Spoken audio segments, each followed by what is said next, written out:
दोहरे हत्याकांड का पुलिस ने 12 घंटे में किया खुलासा। सौतेली बेटी ने आशिक के साथ मिलकर मां बाप को उतारा मौत के घाट। सौतेली भाई को भी मरवा कर बनना चाहती थी करोड़ों की मालकिन। बेटी ने अपने आशिक और उसके एक साथी के साथ मिलकर दिया था घटना को अंजाम। खुलासा करने वाली टीम को सीपी ने 50,000 रुपए का दिया पुरस्कार। क्यों मर्डर किया रोहित? क्यों मारा? क्या कहा तुमसे? तो उसने मरवाया? भाई ने क्या कहा तुमसे? ये और भाई दोनों मिलकर। अच्छा, जब तुम मारने गए थे तो लड़की ने दरवाजा खोला था? जी। तो क्या तैयारी थी वहाँ अंदर? उसको पहले चाकू कौन लाया था? ये सब कौन लेके गया? चाकू आपको काटने वाला कौन लेके गए? ठीक है, तो उसने निकाला। तो पहले किसने मारा? उसने मारा कि तुमने मारा चाकू? दबाया तब मैंने मारा था। चाकू। तो उसके बाद जब हुआ तो पहले किसको मारा? माँ को कि पिता को? पिता को पहले मारा। पिता जाग गया था कि सोते मार दिया? और माँ को सोते मार दिया?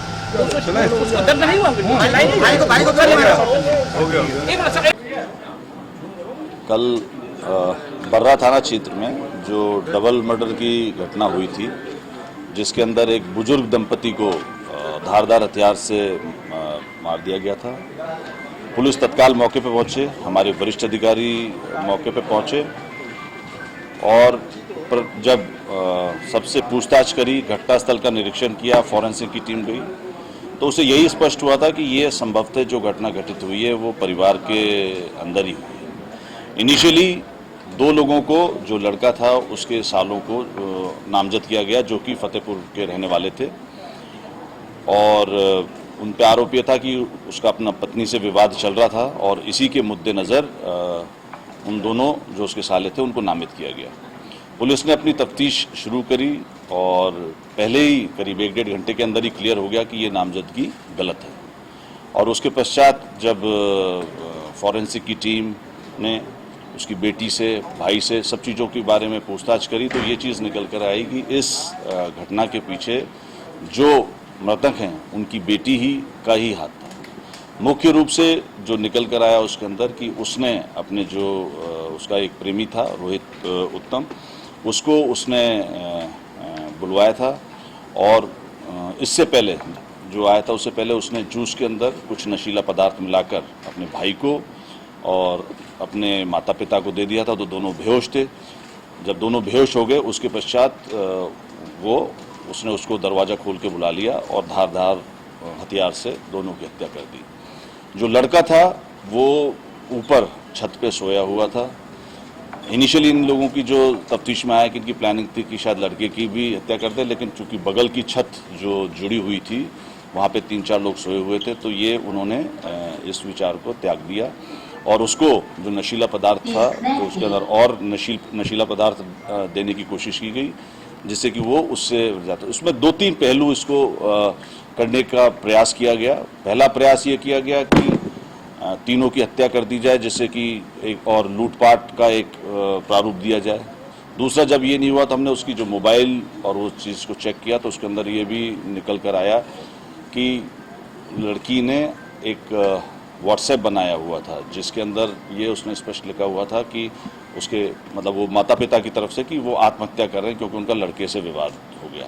तो दूसरी प्लानिंग ये थी कि वो जहर से उनकी डेथ हो जाती और लड़का भी जहर खा लेता, तो ये विवाद में इस तरीके से शो करते। और मुख्य रूप से जो चीज़ इसमें निकल कर आई है, इसके अंदर प्रॉपर्टी का ही रीज़न है और वो इनकी सौतेली लड़की थी, मतलब गोद ली हुई थी।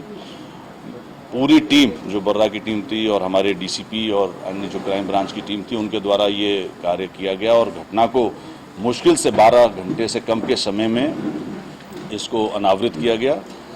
मेरी तरफ से पूरी टीम को 50,000 का इनाम दिया गया। एक चीज़ और जो मैं बताना चाहूँगा कि इसका जो दूसरा भाई था वो भी इनसे टच में था और एक टीम हमने मुंबई रवाना की और उसको भी मुंबई में हिरासत में ले लिया गया है, जिसका कि इसके अंदर रोल था। और मुख्य रूप से उसका रोल ये आया था कि उसने ये जो क्या कहते हैं जो नशीला पदार्थ था वो उसने सप्लाई किया था और वो मिलिट्री इंटेलिजेंस में नौकरी करता है मुंबई में। ये जो उसका प्रेमी था उसका भाई, तो ये दोनों भाई थे बेसिकली, रोहित उत्तम है ना। बेसिकली इसमें इसमें भी कन्फ्यूजन है कि वो लड़की दोनों को ही कंफ्यूज कर रही थी कि दोनों से ही एक तरीके से प्रेम करिए, दोनों से ही उसके अफेयर्स में। ये दोनों भाई हैं, रोहित उत्तम और राहुल उत्तम। ये लड़की मतलब एक तरीके से दोनों को प्रेम जाल में फंसा करके अपना मोटिव शिफ्ट कर रही है। अभी तक की तफ्तीश से यही निकल कर आया है। सर ये बताया था कि मामले की क्या जरूरत पड़ गई, इसे क्या मतलब प्रॉपर्टी का दूसरे काम कर रहे थे, क्या कर रहे थे? नहीं, प्रॉपर्टी का ये विवाद था कि चूंकि ये दोनों माता पिता की डेथ के बाद और इनका विचार था कि लड़का भी या तो जेल चला जाएगा या जहरीले पदार्थ से उसकी डेथ हो जाएगी, तो उसी में जब तीनों नहीं रहेंगे तो सिर्फ वही उसकी अकेली वारिस रहेगी। विवाद में शायद लेन देन की कोई बात चल रही थी। नहीं, वो तो जो पहली शादी उसकी थी उसमें उनका पति पत्नी का विवाद था और उसका केस कोर्ट में चल रहा था। एक और चीज और थी कि वो कल भी दूसरी शादी के लिए कहीं देखने के लिए जाने का उसका विचार था, तो संभवतः ये भी एक हो सकता है कि इसकी दूसरी शादी हो जाएगी तो जो उसके मंसूबे उन पर पानी फिर जाएगा। सर लड़की के पिता से बात हुई छुट्टे उनके चाचा से कि उनका क्या कहना है? ये हमारी टीम ने पूछताछ करी और अभी तक की विवेचना से ये चीजें निकल कर आई हैं और आगे भी अभी विवेचना समाप्त नहीं हुई है, और भी पहलू हैं वो सब देखे जाएंगे। लेकिन हमारी जो टीम ने बड़ा अच्छा कार्य किया और तत्काल पूरी घटना का अनावरण किया 12 घंटे से भी कम समय में, और उसको हमने 50,000 से पुरस्कृत किया।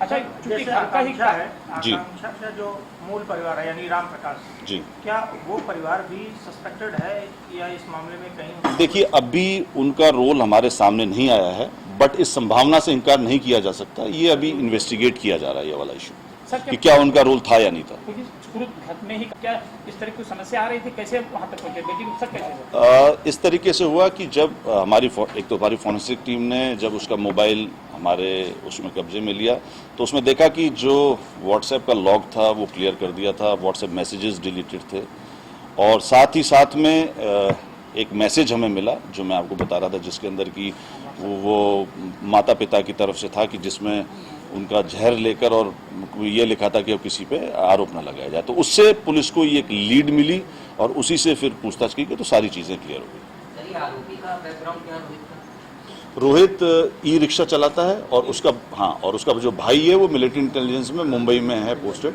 ये बेसिकली असिस्टेंट एम्बुलेंस ऑपरेटर है। ये उसकी पोस्टिंग गोवा में है लेकिन कोलाबा में के अंदर वो कर रहा है, और वो असिस्टेंट जो एम्बुलेंस होती है उसका ऑपरेटर है।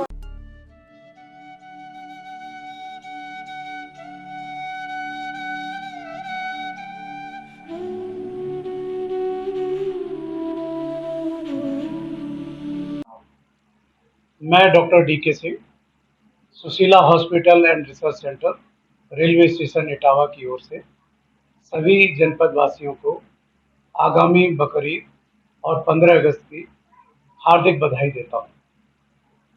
इस अवसर पर मैं सभी देशवासियों से ये अपील करता हूँ कि प्रशासन द्वारा दी गई गाइडलाइन का पालन करें, अफवाहों पर ध्यान न दें और किसी भी तरह की कोई भी सूचना हो उसको पुलिस को तुरंत सूचित करें।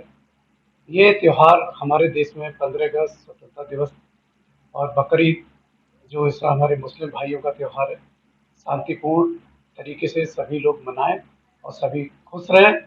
बतौर डॉक्टर मैं आकांक्षा करूंगा कि सभी स्वस्थ भी रहें। आने वाला मौसम बरसात का होगा, डेंगू, मलेरिया, इन सब का संक्रमण का दौर होगा। सभी लोग स्वच्छता बरतें और स्वस्थ रहें।